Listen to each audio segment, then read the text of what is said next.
Tribes நேயர்களுக்கு வணக்கம். நேற்று நடைபெற்ற பாமக பொதுக்குழு கூட்டத்தில் ராமதாசும் அன்புமணி ராமதாசும் வெளிப்படையாக மோதிக்கொண்டார்கள். இந்த நிலையில் இந்த பிரச்சனையை தீர்ப்பதற்காக இன்று இருவரும் பேச்சுவார்த்தையில் ஈடுபட்டுள்ளனர். அந்த பேச்சுவார்த்தையில் என்ன நடந்தது அப்படின்றத பத்தி தான் இன்னைக்கு நம்ம பார்க்க போறோம். இதை பத்தி பேசுறதுக்காக திரு கரிகாலன் அவர்கள் நம்மோடு இணைந்துள்ளார். வாருங்கள், அவரோடு பேசுவோம். வணக்கம். வணக்கம் அரவிந்த். இன்னைக்கு நடைபெற்ற அந்த பேச்சுவார்த்தையில என்ன நடந்தது? அதாவது இன்னைக்கு நடந்த பேச்சுவார்த்தை இதுக்கு யார் ஏற்பாடு செஞ்சா அப்படின்னா, பாமகவினுடைய தற்போதைய எம்எல்ஏவாக இருக்கக்கூடிய அருள், அப்புறம் முன்னாள் எம்எல்ஏ கார்த்தி, அது மட்டும் இல்லாமல் கட்சியினுடைய மூத்த தலைவர், முன்னாள் தலைவர், ஓய்வறியா உழைப்பாளி, தியாக செம்மல், இப்படி பல்வேறு பட்டங்களுக்கு சொந்தக்காரர் ஜி.கே. மணி, இவர் தான் இந்த பேச்சுவார்த்தைக்கு ஏற்பாடு செய்யறாரு. ராமதாஸை பார்த்துட்டு தைலாபுரம் தோட்டத்துக்கு, அந்த கூட்டம் முடிஞ்ச உடனே தைலாபுரம் தோட்டத்துக்கு போறாங்க, விழுப்புரத்துக்கு. அங்க இருந்து ராமதாஸ் கிட்ட பேசிட்டு திரும்ப சென்னை வராரு. வந்து அன்புமணி கிட்ட பேச்சுவார்த்தை நடத்துறாரு. அங்க இருந்தே அன்புமணி ராமதாஸ்கிட்ட போன்ல பேசுறாரு. நாளைக்கு நம்ம சந்திக்கணும் அப்படின்ற ஒரு சந்திப்பை ஏற்பாடு செய்தார்கள். அந்த சந்திப்பின் அடிப்படையில் தான் இன்றைக்கு இந்த சமரச பேச்சுவார்த்தை அப்படின்றத அப்பாவும் மகனும் நடத்தி இருக்கிறாங்க. இந்த பேச்சுவார்த்தை எப்படி நடந்துச்சு அப்படின்னா, ஃபர்ஸ்ட் ஒரு ரவுண்டு ஒரு மணி நேரத்துக்கு மேல அப்பாவும் மகனும் பேசிக்கிறாங்க. ஃபேமிலி மெம்பர்ஸ் முழுக்க. முகுந்தனோட அம்மா, அதாவது அன்புமணியின் அக்கா, மூத்த அக்கா காந்திமதி, அவருடைய கணவர், அப்புறம் முகுந்தன், அவங்களோட பையன் முகுந்தன், நேற்று இளைஞரணி தலைவராக ராமதாஸ் அறிவிச்சார்ல அந்த முகுந்தன். அதே மாதிரி இந்த தரப்பில் இருந்து அன்புமணி ராமதாஸ், அப்புறம் ராமதாஸினுடைய மனைவி சரஸ்வதி ராமதாஸ், இப்படி ஒட்டுமொத்த குடும்பம் மற்றும் மூத்த நிர்வாகிகள் இவங்கெல்லாம் கலந்துக்கிட்டு தான் இந்த பேச்சுவார்த்தை அப்படின்றது நடந்திருக்கிறது. இந்த முதல் ரவுண்டு முடிஞ்ச உடனே பத்திரிகையாளர்கள் எல்லாரையும் உள்ள அனுமதிக்கிறாங்க போட்டோ எடுக்கிறதுக்காக. அப்போ அந்த போட்டோவை பார்த்தாலே எல்லாருக்கும் தெரியும், ராமதாஸ் ஒரு பக்கம் இந்த பக்கம் பார்த்துட்டு இருப்பாரு, அன்புமணி ராமதாஸ் இந்த பக்கம் பார்த்துட்டு இருப்பாரு. ஒரு இளவு வீடு எப்படி இருக்குமோ அது போல இருந்தது இன்றைக்கு ராமதாஸினுடைய வீடு. அப்போ பத்திரிகையாளர்களை பார்த்து ரொம்ப வெறுப்பாகி காண்டாகி, நாங்கள் திருவண்ணாமலையில மாநாடு போட்டோம், அதுக்கு இவ்வளவு பப்ளிசிட்டி கொடுத்தீங்களா, இதெல்லாம் ஒரு பிரச்சனையா, இவ்வளவு பப்ளிசிட்டி கொடுக்குறீங்க அப்படின்னு வெறுப்பாகி வெறுப்பை கக்கினார். ஆனா உண்மை என்ன, அன்னைக்கும் எல்லா ஊடகங்களும் அந்த மாநாட்டை லைவ் பண்ணாங்க. சன் நியூஸ் உட்பட எல்லாருமே லைவ் பண்ணாங்க. என்னன்னா, ஒரே நாள்ல டோட்டலா ஏற்கனவே சமூகத்தில் மதிப்பிழந்து நாரி போய் இருக்கின்ற ஒரு கட்சி தான் பாமக. அதுக்குள்ள நடக்கின்ற இந்த குழாயடி நாயடி சண்டைகள்லாம் வெளியே வந்துருச்சு அப்படின்றதுனால ரொம்ப ஆதங்கத்தில் ஆத்திரத்தில் அன்புமணி பேசியிருக்கிறாரு. ராமதாஸ் எதுவும் பேசல, இப்படி திரும்பினவரு இப்படியே இருந்துட்டாரு. ஏன்னா இப்படியே திரும்பிச்சா என்னன்னு தெரியல. ஏன்னா ஏற்கனவே நான் சத்திரியன் அப்படின்னாரு, அப்படி திரும்பி உட்கார்ந்து இருந்தாரு. அப்புறம் இந்த ஒரு ரவுண்டு முடிஞ்ச உடனே பிரஸ்ஸை சந்தித்தார் அன்புமணி ராமதாஸ். அப்போ என்ன பேச்சுவார்த்தையில் நடந்துச்சு அப்படின்னு பத்திரிகையாளர்கள் கேட்டாங்க. எங்க கட்சி ஒரு ஜனநாயக கட்சி, அப்படிப்பட்ட ஒரு கட்சியில இப்படிப்பட்ட காரசார விவாதங்கள் நடைபெறுவது இயல்பு, அரசியல்ல இதெல்லாம் ஜகஜமப்பா, இதை ஏன் பெருசாக்குறீங்க அப்படின்னு அன்புமணி வெளியில் பேட்டி கொடுத்தார். அப்புறம் இந்த இளைஞரணி தலைவர் பதவி முகுந்தன் தொடர்வாரா மாட்டாரா அப்படின்னு கேட்டாங்க. அதற்கு இது எங்க உட்கட்சி பிரச்சனை, இது குறித்து நீங்க பேசாதீங்க அப்படின்னு அதற்கும் ஃபுல் ஸ்டாப் வச்சுட்டு திரும்ப போனாரு. திரும்ப மணிக்கணக்கா பேச்சுவார்த்தை நடக்குது. அதற்கு பிறகு வீட்டுக்கு கிளம்புறதுக்கு காரை நோக்கி அன்புமணி வந்தார். அவரை நோக்கி பத்திரிகையாளர்கள் போயிட்டு திரும்ப இந்த இளைஞரணி பதவி அந்த பிரச்சனை என்ன ஆச்சு அப்படின்னு கேட்ட உடனே, இது என்ன அமெரிக்காவுக்கும் ரஷ்யாவுக்குமான பிரச்சனையா, இதை சும்மா கேட்டுட்டு இருக்கிறீங்க அப்படின்னு மீண்டும் கடுப்பாகி காரில் ஏறி போனார் அன்புமணி ராமதாஸ். இதெல்லாம் ஊடகங்களில் வெளியில் வந்த தகவல்கள். ஆனால் வெளியில் வராத சில தகவல்கள் என்னன்னா, நேற்று பொதுக்குழு, பாமக பொதுக்குழுவில் என்ன நடந்துச்சு, பொதுக்குழுவில் இளைஞரணி தலைவராக முகுந்தன் பரசுராமனை அறிவிக்கின்றேன், அவர் அன்புமணிக்கு உதவியாக இருப்பார் அப்படின்னு சொன்ன உடனே, எனக்கா 4 மாசத்துக்கு முன்னாடிதான் அந்த பையன் வந்திருக்கான், அவனுக்கு இளைஞரணி தலைவரா, எனக்கெல்லாம் அவனோட உதவி வேணாம் அப்படின்னு வெளிப்படையாக தன்னுடைய கோபத்தை அதிருப்தியை ராமதாஸ் மேல காட்டினாரு. ராமதாஸ் பிடிக்கலன்னா வெளில போ, நான் சொல்றதுதான் எல்லாமே அப்படின்னு சொல்லி ராமதாசும் பதிலுக்கு அன்புமணியை கண்டிக்கும் விதமாக பேசினார். அப்ப என்ன ஆச்சுன்னா, அதுல அந்த வீடியோவை பார்த்தா எல்லாருக்குமே தெரிஞ்சிருக்கும். மேடையில கூப்பிடுறாரு, முகுந்தன் பரசுராமன் மேடைக்கு வா, முகுந்தன் பரசுராமன் மேடைக்கு வா அப்படின்னு சொல்லி கூப்பிடுறாரு. 2-3 முறை கூப்பிட்டும் முகுந்தன் பரசுராமன் மேடைக்கு வரவில்லை. என்னன்னு விசாரிச்சு பார்த்தா அன்புமணி டீம் அவங்க வந்து இந்த முகுந்தன் பரசுராமனை தனியா ஒரு ரூம்ல கூட்டு போய் வச்சு குமரிட்டு இருந்திருக்கிறாங்க. மேடைக்கு போகக்கூடாது அப்படின்னு அவரை லாக் பண்ணி வச்சிருந்திருக்கிறாங்க. அவர் மேடைக்கு வரவில்லை. இந்த இரவில் வந்து பேச்சுவார்த்தை நடந்துச்சுல்ல, போன்ல பேசிக்கிட்டாங்கல்ல, நாளைக்கு நம்ம நேரில் பார்க்கலான்னு.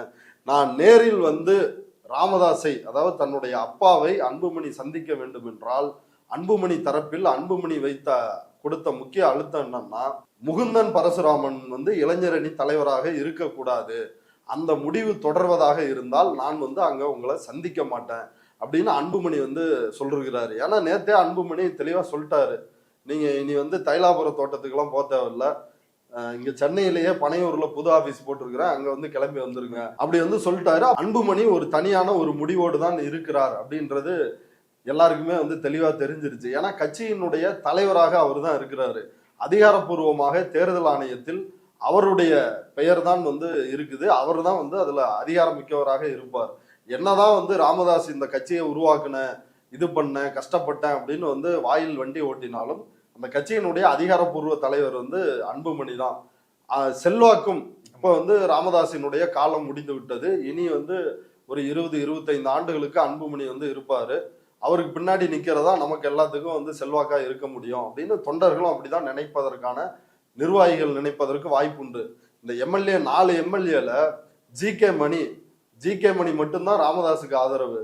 மீதி எல்லாருமே இவர் பக்கம் தான் இருக்கிறாங்க, அன்புமணி பக்கம் தான் இருக்கிறாங்க. இப்ப இந்த சூழலில் தான் அந்த முடிவுக்கு ராமதாஸ் வந்து ஒத்துக்கிட்டு இருக்காரு. முகுந்தன் பரசுராமன் வந்து இதுல இருக்க மாட்டாரு, இளைஞரணி தலைவராக இருக்க மாட்டார் அப்படின்ற ஒரு முடிவுக்கு வந்துதான் இந்த பேச்சுவார்த்தை வந்து நடந்திருக்குது. அதுல ஒரு முக்கியமான விஷயம் என்னன்னா, ஊடகங்களில் கசிவிடப்பட்ட தகவல் என்னன்னா, முகுந்தன் பரசுராமனே அன்புமணி தான் அழுத்தம் கொடுத்து இவனை தூக்கி போடு அப்படின்னு அவங்க அப்பா கிட்ட அழுத்தம் கொடுத்து இதை செய்ய வைக்கிறாரு. ஆனா ஊடகங்களில் எப்படி இந்த விஷயத்த கசிய விடுறாங்கன்னா, முகுந்தனே தானாக முன்வந்து அவரே வந்து நான் இளைஞரணி தலைவராக பொறுப்பேற்க மாட்டேன், அந்த பதவியில் இருந்து விலகுவதாக நானே முடிவெடுத்துக் கொள்கிறேன், அதே மாதிரி சமூக ஊடக பேரவையின் மாநில செயலாளர் அப்படின்ற பதவியில் இருந்தும் விலக உள்ளேன், கட்சியினுடைய அடிமட்ட தொண்டனாக இருந்து கட்சி வளர்ச்சிக்காக பாடுபடுவேன் அப்படின்னு அவர் சொல்லதாக ஒரு தகவலை ஊடகங்களில் வந்து கசிய விட்டு உள்ளார்கள். இப்ப இதுதான் வந்து நடந்திருக்குது. இதுல இருந்து நம்ம புரிஞ்சுக்க வேண்டிய ஒரு முக்கியமான செய்தி என்ன அப்படின்னா, நான் உன்னை வந்து கோட்டையில பார்க்கணுமா, உன்னை நான் வந்து சந்திக்கணுமா, உன்கிட்ட வந்து 10.5 நான் கேட்கணுமா, எனக்கு அவமானமா இருக்கு, எனக்கு அசிங்கமா இருக்கு அப்படின்னு மக்களால் தேர்ந்தெடுக்கப்பட்ட ஒரு முதலமைச்சரை மு.க. ஸ்டாலின் அவர்களை பார்த்து ஏளனமாக எக்காலமாக பேசினார், திமிரோடு பேசினார் இந்த ராமதாஸ். அதற்கு பிறகு என்ன சொன்னாரு, 10,000 பேர் கூட இல்லாத ஜாதியில இருந்து ஒருத்தன் முதலமைச்சர் ஆயிட்டான் அப்படின்னு சொல்லி சாதி வெறியோடு முதலமைச்சர் குடும்பத்தை பார்த்து இதே ராமதாஸ் பேசினார். ஆனால் இந்த ராமதாஸினுடைய தற்போதைய நிலைமை என்ன இருக்குதுன்னா, சொந்த குடும்பத்திற்குள் தன்னுடைய மகனால் ராமதாஸ் வீழ்த்தப்பட்டு இருக்கிறார். அரசியல் அனாதையாக தன்னுடைய கட்சிக்குள்ளேயே மாற்றப்பட்டு இருக்கிறார். என்னதான் நான் தான் இந்த கட்சி ஆரம்பிச்சேன் அப்படின்னு அவர் உருட்டினாலும் இன்றைக்கு ராமதாஸோட பியூஸை பிடுங்கி ராமதாஸை தைலாபுரம் தோட்டத்திலேயே உட்கார வைத்திருக்கிறார் அன்புமணி ராமதாஸ். இதுதான் வந்து இதில் இருந்து புரிந்து கொள்ள வேண்டிய ஒரு செய்தி. முகுந்தன் பரசுராமன் வந்து அன்புமணி அவர்களோட சொந்த அக்கா பையன் தானே, அவரு பதவியில பொறுப்புல வர்றதுல இவருக்கு என்ன பிரச்சனை, ஏன் இவ்வளவு எதிர்ப்பு தெரிவிக்க? நேத்தான் வெளிப்படையா சொன்னாரு, குடும்பத்திலிருந்து இன்னொருத்தரா அப்படின்னு சொன்னாரு. ஆனா இது வெளியில சொன்னது, உண்மையிலேயே குடும்பத்திலிருந்து ஒருத்தரா அப்படின்றத அவர் கண்ணாடியை பார்த்து பேசிக்கணும். எந்த அனுபவமே இல்லாம இவர் வந்து ராஜ்யசபா எம்பி ஆகி மத்திய சுகாதாரத்துறை அமைச்சரானாரு. அதுக்கு பிறகு இப்ப இந்த நாடாளுமன்ற தேர்தலில் சௌமியா என்ன கட்சிக்காக உழைச்சாங்களா, போராடினாங்களா, கொடி பிடிச்சாங்களா? உடனடியா சௌமியாவை கூப்பிட்டு வந்து எம்பி சீட்டை வந்து கொடுத்து நிக்க வச்சாங்க, தோத்து போனாங்க. அடுத்து நேத்தே நம்ம சொல்லிட்டோம், தலைவரில் இருந்து நிறுவனரில் இருந்து கட்சியினுடைய முக்கிய பதவிகள் எல்லாத்துலேயுமே, இன்னும் சொல்ல போனால் வன்னியர் கல்வி அறக்கட்டளையினுடைய ராமதாஸ் கல்வி அறக்கட்டளையாக மாற்றப்பட்டதிலிருந்து எல்லாவற்றையும், எல்லா சொத்துக்களையும், வன்னியர்களை சுரண்டி சம்பாதித்த எல்லா சொத்துக்களையும் அவங்க கையில தான் வச்சிருக்கிறாங்க அந்த ஒட்டுமொத்த ராமதாஸ் குடும்பம். அப்படி இருக்கும் பொழுது குடும்பத்திலிருந்து ஒருத்தரா அப்படின்றதெல்லாம் இவருக்கு பிரச்சனை இல்லை. அவருக்கு உண்மையான பிரச்சனை என்ன அன்புமணிக்கு அப்படின்னா, அன்புமணிக்கு 3 மகள்கள், சம்யுக்தா, சங்கமித்ரா, சஞ்சுத்ரா. இதுல இந்த இடத்துல ஒரு சின்ன ஒரு பாஸ், அதாவது ராமதாஸ் என்னன்னா வீட்டில் ஒவ்வொருவரும் தமிழ் பெயர்கள் தான் வைக்க வேண்டும் அப்படின்னு வாய்க்கிலேயே பேசினவர். கடையில இல்லைனாலே ஆமா, கடைகளில் வந்து தமிழ் பெயர் தான் இருக்கணும் அப்படின்னு ஆங்கில பெயர் சமஸ்கிருத பெயர்களை அழித்து போராட்டம் நடத்தியவர் தான் தமிழ் குடிதாங்கி தமிழ் குடிசை குளுத்தி ராமதாஸ் ஐயா. ஆனா அவர் குடும்பத்துல பாருங்களேன், சம்யுக்தா, சங்கமித்ரா, சஞ்சுத்ரா, இதெல்லாம் இவங்கெல்லாம் என்ன சேட்டு குடும்பமா? பேரை பாருங்களேன். அப்ப அன்புமணிக்கு 3 மகள்கள். அன்புமணியினுடைய மூத்த மகள் சம்யுக்தாவை யாருக்கு வந்து திருமணம் செஞ்சு கொடுத்துருக்குறாங்கன்னா, இன்றைக்கு எந்த மகள் வழி பேரனுக்கு பதவி கொடுப்பதற்காக ராமதாஸுக்கும் அன்புமணிக்கும் இடையே மோதல் வருகிறதோ அதே மகள் காந்திமதி. அந்த காந்திமதியினுடைய மூத்த மகன் பிருத்திவன், அவருக்கும் அன்புமணி மகளுக்கும் தான் திருமணம் வந்து நடைபெற்று இருக்குது. அவரோட தம்பி தான் இந்த முகுந்தன். அப்ப இதுல அரசியல் பார்வையாளர்கள் குறிப்பா சமூக வலைதளங்கள்ல மாடர்ன் திராவிடன் அப்படின்ற ஒரு ஐடியில இருந்து எக்ஸ் பக்கத்துல ஒரு விஷயத்த வந்து குறிப்பிட்டிருக்கிறாங்க. தன்னுடைய மகளை கொடுத்து தன்னுடைய அக்கால் மகனை வந்து திருமணம் செஞ்சுக்கிட்டாங்க. இதன் மூலமாக சொத்தும் அதிகாரமும் தன்னுடைய குடும்பத்திலேயே இருப்பதற்கான ஒரு வழியை அன்புமணி வந்து செஞ்சுட்டாரு. இதை தாண்டி முகுந்தன் என்கின்ற 3வது நபர், அவர் வந்து தன்னோட அக்கா பையனா இருந்தாலும் அவர் வந்து ஒரு 3வது நபர் தானே, அவரோட குடும்பத்துக்குள்ள வரல. ஏன்னா அன்புமணியை பொறுத்த வரைக்கும் அவங்களோட மகளை திருமணம் பண்ணது பிருத்திவன் தான். ஸோ அதனால 3வது நபர் இந்த அதிகாரத்திற்கு வந்துவிடக் கூடாது. இன்றைக்கு இவர் வந்து நாளை அவருடைய பதவிக்கு அவருடைய லெகசிக்கு வந்து வேட்டு வச்சிடக்கூடாது அப்படின்றதுதான் முகுந்தன் மீது அன்புமணிக்கு கடுமையான கோபம் அப்படின்னு சொல்றாங்க. இன்னொரு புறம் அன்புமணியினுடைய 2வது மகள் சங்கமித்ரா இப்ப இந்த படம் எடுக்கிறேன் தயாரிப்பாளர்னு சுத்திட்டு இருக்குது இல்ல, இப்ப ஏதோ படம் பண்றேன் அப்படின்னு சொல்லிட்டு ரஜினியை போய் பார்த்துக்கிட்டு இப்ப விஜயை போய் பார்த்துக்கிட்டு சுத்திட்டு இருக்குது இல்ல, அந்த பொண்ணுக்கு வந்து அரசியல் ஆசை இருக்கான். அந்த குடும்பத்துக்கே அரசியல் ஆசை இருக்குன்னு வைங்களேன். இப்ப அவங்க அம்மாவுக்கு எம்பி சீட்டு கொடுத்த உடனே அங்க தெரிச்சு ஓடி போய் குடும்பமே உட்காந்து இந்த 3 பொண்ணுங்க எல்லாரும் மைக்க பிடிச்சிக்கிட்டு பேசிட்டு இருந்தாங்கல்ல, அதுல வந்து சங்கமித்ராவும் ஒண்ணு. இந்த சங்கமித்ராவுக்கு அரசியல் ஆசை இருக்கு. நாளைக்கு இளைஞரணி தலைவர் அப்படின்ற பொறுப்பை சங்கமித்ராவுக்கு கொடுக்கலாம் அப்படின்றதையும் அன்புமணி கனவு கண்டுட்டு இருக்கிறாரு. அப்படி இருக்கும் பொழுது இந்த முகுந்தனை கொண்டு வந்தால் அது தன்னுடைய மகளுக்கும் பிரச்சனை அப்படின்றத அன்புமணி வந்து நினைக்கிறாரு. சொத்தும் நம்ம கிட்ட தான் இருக்கணும், அதிகாரமும் நம்ம கிட்ட தான் இருக்கணும், அது நம்ம அக்கா பையனா இருந்தாலும் சரி நம்மளோட தம்பி பையனா இருந்தாலும் சரி அப்படின்னு மற்றவர்களை ஓரம் கட்டி வைப்பதற்கான வேலையை இவர் வந்து செஞ்சிருக்கிறாரு. அப்போ இதுக்கப்புறமேட்டு பாமக கூட்டணி வைக்கிறத பத்தி எல்லாம் யார் முடிவெடுப்பா, அது எப்படி இருக்க போகுது? இல்ல, முடிவெடுக்கிற இடத்துல இப்போ வந்து ராமதாஸ் கிடையாது. இப்ப இந்த இளைஞரணி தலைவர் பதவியவே ராமதாஸ் வெளிப்படையாக அறிவித்து சண்டை போட்டுமே அவருடைய பேச்சு ஓடலை அப்படின்றதான் வெளிப்படையாக இன்றைக்கு வெளியே வந்திருக்கிற உண்மை. இப்ப மட்டும் கிடையாது, 2014 இருந்து அப்ப பாஜகவோட கூட்டணி அமைச்சாங்க. அப்பவும் அந்த கூட்டணிக்கு போகணும் அப்படின்னு சொல்லி கடினமா அழுத்தம் கொடுத்தது அன்புமணி ராமதாஸ் தான். அதுக்கு பிறகு இவரை 2016 மாற்றம் முன்னேற்றம் அன்புமணின்னு ப்ரொஜெக்ட் பண்ணி ட்ரை பண்ணாரு. அது ஊத்திக்குச்சு. 2019 எவ்வளவு மார்க் போடுவீங்க பாஜக ஆட்சிக்கு அப்படின்னு ராமதாஸ் கிட்ட கேட்டாங்க. ராமதாஸ் என்ன சொன்னாரு, 0க்கு கீழே ஏதாவது இருந்துச்சுன்னா அதான் போடுவேன் அப்படின்னாரு. இப்ப அன்றைக்கும் ராமதாஸோட பேச்சு வந்து ஓடல. 2021 அதிமுகவோட கூட்டணி வச்சு 4 சீட்டு ஜெயிச்சாங்க எம்எல்ஏ. அதுல ராமதாஸுக்கு வந்து ஒரு முக்கிய பங்கு இருக்குது. 2024 அதெல்லாம் தேவையில்ல, நம்ம வந்து பாஜகவோட தான் கூட்டணி வைக்கணும், 26 வரைக்கும் இந்த கூட்டணி தொடரும் அப்படின்னு அப்பவே அன்புமணி ராமதாஸ் வந்து சொல்லியிருந்தாரு. ஆனா ராமதாஸ் இது தவறான பாதை, புதிய பாதையை தேர்வு செய்யணும், திமுக வீழ்த்தணும் அப்படின்னு அதிமுகவுக்கு போகலாம் அப்படின்னு அவர் சிக்னல் கொடுத்தாரு நேத்து. ஆனால் விஷயம் என்ன அப்படின்னா, இதனுடைய பின்னணியை பற்றி அரசியல் விமர்சகர்கள் சொல்றது நம்மள்கிட்ட பகிர்ந்துகிட்ட தகவல். இப்ப பாமக வந்து ஒரு 4-5% ஒரு வாக்குகள் வந்து இருக்குது. இது கட்டாயம் ஏடிஎம்கேவுக்கு வந்து தேவைப்படுது. ஏடிஎம்கே கடந்த தேர்தலில் அதிக எம்எல்ஏக்களை வெற்றி பெற்ற இடம் வந்து வட தமிழ்நாடு. அதுல பாமகவின் பங்கு வந்து கணிசமா இருக்கு. இப்ப பாமகவோட உதவி இல்லாமல் நம்மளால வந்து வட தமிழ்நாட்டில் ஸ்ட்ராங்கா ஜெயிக்க முடியாது அப்படின்றது ஏடிஎம்கேவோட ஒரு பிரச்சனையா இருக்குது. இந்த நாடாளுமன்ற தேர்தலிலேயே பாமகவும் அதிமுகவும் சேர்ந்திருந்தா ஒரு 4-5 சீட்டாவது ஜெயிச்சிருக்கலாம் அப்படின்றதான் 2 தரப்பு நிர்வாகிகளுமே வந்து குமுறுகின்ற விஷயமா இருக்குது. இப்போ பாமக வந்து ஒரு முக்கியமான புள்ளியா 3%, 4% ஓட்டு இருந்தாலும் அது வந்து வெற்றிக்கு உதவுகின்ற வாக்குகளாக இருக்குது. அப்போ பாஜக கூட்டணியில் பாஜக வந்து என்ன செய்யுதுன்னா, நீ என் கூட தான் இருக்கணும், இல்லைன்னா சிபிஐ கேஸ்ல வந்து ஜெயிலுக்கு போக வேண்டியது இருக்கும் அப்படின்னு அன்புமணியினுடைய கையை முறுக்கி பிடிச்சிருக்கிறாங்க, கழுத்தை முறுக்கி பிடிச்சிருக்கிறாங்க. அப்பனுக்கு எதிராகவே பையனை வந்து ஏவி விட்டுருக்குறாங்க. என்னதான் அப்பா ஏடிஎம்கேவுக்கு போகலான்னு சொன்னாலும் ஆனா பையன் வந்து பிஜேபியோட தான் இருக்க போறாரு.